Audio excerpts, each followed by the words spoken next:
Hello everyone, welcome to a new episode of the weekly CX Catch-up where we deliver late news with the latest insights. So Harshini, what's the first story for today? So for the first story for today, we are hearing a CX masterclass from a sugarcane vendor in India, Vinay. So this video went viral last week. So basically what has happened is there is a sugarcane vendor and he has a machine in which he has set up two hand fans to this machine. So once the machine is turned on, the fans spin, generating coal to beat the heat for the people who come to his stall.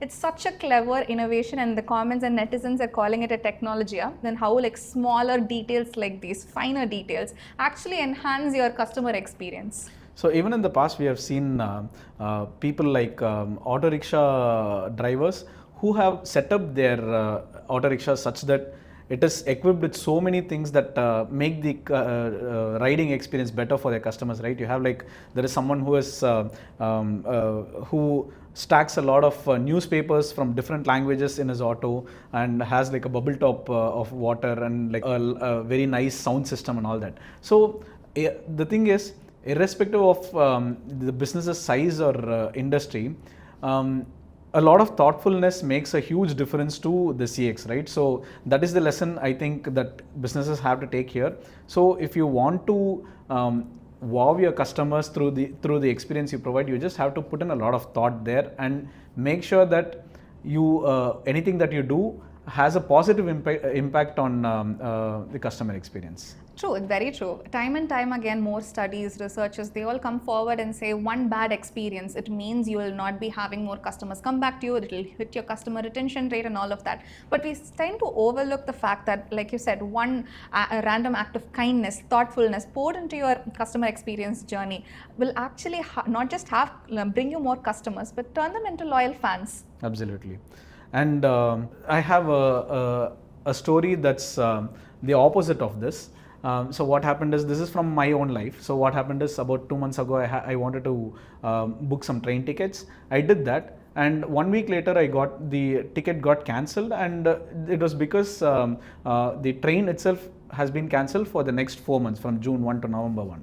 So what happened is, I received an SMS from the service provider saying that the train is cancelled, but I didn't receive any information about how the refund was going to be processed. So you see, first I was already upset that the train got cancelled because it was a trip that I was looking forward to, and now if I have to, without any information about the refund, so if I have to go and cancel the ticket by myself, I was going to lose money, some extra money. But because the service was cancelled by themselves, the money has to be refunded fully. I didn't have any information about this. I just got to know that the train is cancelled. But then I was very anxious what to do. So I tweeted to the service provider and asked them, like, how is this going to happen? So they replied saying that I'll have to wait till the date of the trip, and then the ticket will be cancelled automatically and the money will be refunded in whole.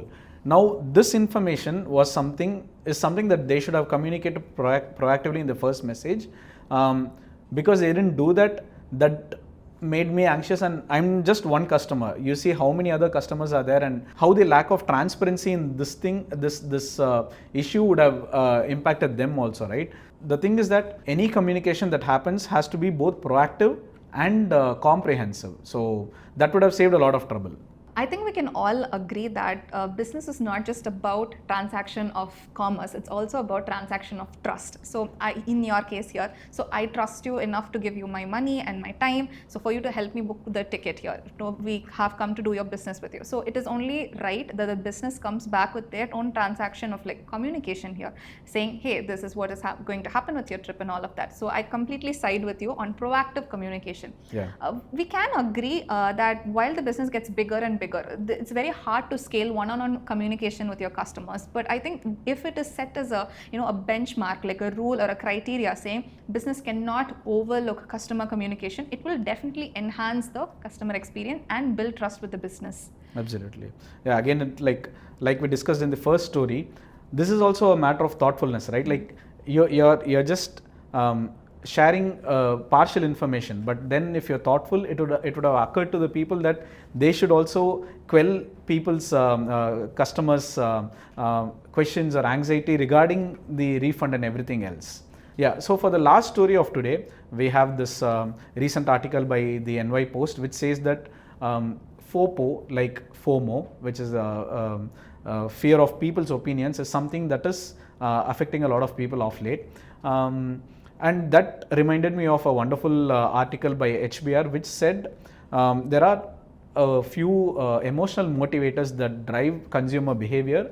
And the first motivator that they mentioned was the desire to stand out, the desire to be seen as unique. So, what is your take on that? Well, in an ideal world, when FOPO should be completely eliminated, but right now I think businesses can use this epidemic of FOPO to enlarge their customer base. For example, this actually helps you to draw in more customers who are thirsty, who are hungry to have this identity to stand out from the crowd. It's a mix of psychological, cultural, and a lot of other various factors. For example, let's just take Red Bull. So when you see somebody drinking Red Bull, immediate thought, adventurous. So you see somebody using road cosmetics, clean girl aesthetic. So people want to fit in. They feel like they're missing this one chip of the block in their identity, and businesses can use this gap to fill it. Yeah. So I mentioned this report by HBR. It's a wonderful report, and we plan to do a separate video on the other emotional motivators. So please follow this space to check that out. What's the ad of the week for today? So for the ad of this week, we have a newspaper ad by Britannia. It's basically an invite for their competitor Parley to take part in the Pride Month, and it's a beautiful play on packaging, and it's a lovely letter out there. So we have added it in the description below. Please do check it out. That concludes this episode. Until next time.